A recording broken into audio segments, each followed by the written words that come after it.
Hello everybody, this is Tim from Boatshed Brokers and welcome for a quick look around this Quicksilver 640 Pilothouse to give you an idea of what she looks like, where things are, what's fitted, etc, and if she might be the boat for you. So as you can see, I'm standing at the bow looking at the windows. We've got lovely great big windows on this boat, lots of vis forwards to the sides and the back, even with the companionway door closed. So great for fishing, great for Coral Reg 5, we shall keep a lookout, great for looking out and collision prevention, etc, etc. Now you will see this boat could do with a wipe through and a bit of a clean. A pressure wash wouldn't go amiss on the upper deck, but essentially she seems all in reasonable shape to me. So let's have a closer look. So just looking down from where I'm at the moment, we can see we've got a small bowsprit, we've got a Bruce anchor sitting there in the bow roller, and we've got a semi-hidden windlass sitting there in front of the anchor locker. We'll have another look at that in one moment.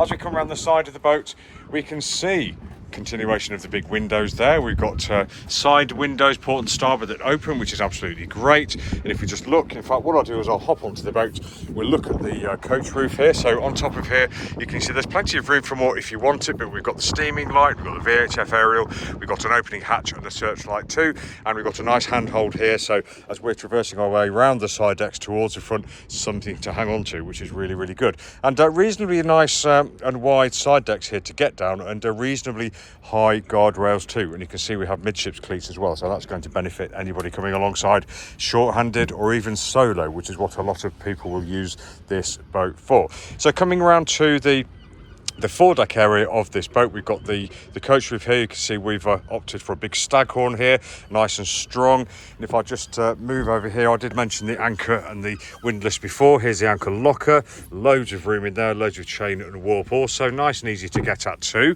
Great. And if you just turn around, we can make our way back along the starboard side. We have nav lights on the boat too, and we can make our way down the companionway to the cockpit. So noticing on the starboard side here, we have got a couple of rod holders and somewhere to hold on to in two places, which is really lovely. And as we make our way around the periphery of the cockpit, we can see that we have a nice seat in the corner here in the starboard quarter. This companionway section here lifts away to give us a nice thoroughfare through there. We've got the petrol filler there. We have a safety ladder on the back too, or a swim ladder, and you can see we've got a big juicy 90 horsepower Mariner Optimax sitting on the back end, providing us with our main propulsion, backed up by a smaller Mariner 4-stroke sitting there on an outboard bracket on the port quarter. All really rather good. Two more fish rod holders there just in the engine deck there, and you can see we've got a bait well here, so that's nice. Midships as well, good for stability and a good size too. On the port quarter, we can see we've got the shore supply incomer. We have another seat here, nice and really good for bracing yourself into these two seats, I think. Love it. And beneath there we have a locker with the main isolator and the batteries underneath there too. More handholds and fishing rod holders on the side here.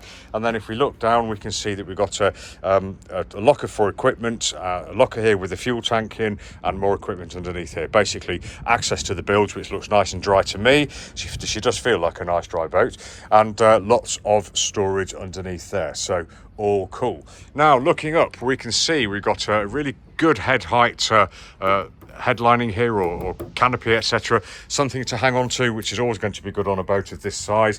If I just close the companionway, which is a really easy affair, we just slide it closed, you can see we've got two big windows at the back, so that's really great for keeping an eye out at the back, or watching your rods, or watching your crew sitting outside whilst you're wetting the tea, etc. Now the inside, really easy to get through. On the port side here, we've got a small galley, so there's a sink and a little a stove there with a kettle sitting on it. Down below you can see we've got somewhere for two people to sleep in reasonable comfort, and it looks like we have an infill for this section here, so I think that that would make into a reasonably large double. We have a cockpit table here sitting away, and I don't think that this hasn't been used. Basically this will have been sat on, but you can see we've still got the cushions wrapped around the boat there, so pretty much in new condition, I would assess, underneath there. On the right hand side here is the helming area. It looks like there may have been a seat that's probably been taken away or stored somewhere, but it looks like you'd have your first mate's seat there. Nice comfy helm seat. We've got some shelves outboard there. You can see the view out of the window, which is great. We've got the engine tilt trim, throttle, and safety cord here, or kill switch.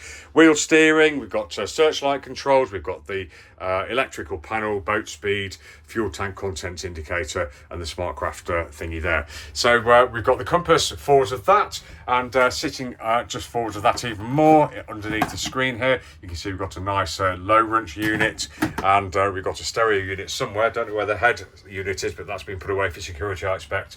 But we have a DSC VHF sitting to the right of that. Then if you just take a sit down in here, plenty of room to sit down here. So in bad weather we could get down here. Feels nice and dry and smells good as well. Big shelf on the forward bulkhead. You can see behind here we've got access to the electrics behind the helm, which is really good if you're going to start messing about and changing instruments, etc. Floor looks good, as I mentioned, needs a wipe, but beneath it all looks okay. And on the starboard side there, you can see we've got one 240-volt socket, we've got some MCCBs, etc., and a few more bits and pieces, and a cupboard underneath here. And we also have some storage underneath here as well. So all in all, lovely little boat, needs a wipe, but I think she would do for somebody who wants to go fishing on their own, or with a gang of friends, or possibly a family, but that could be up to you. Thanks for watching. Lots more pictures and videos at boatshedbrighton.com.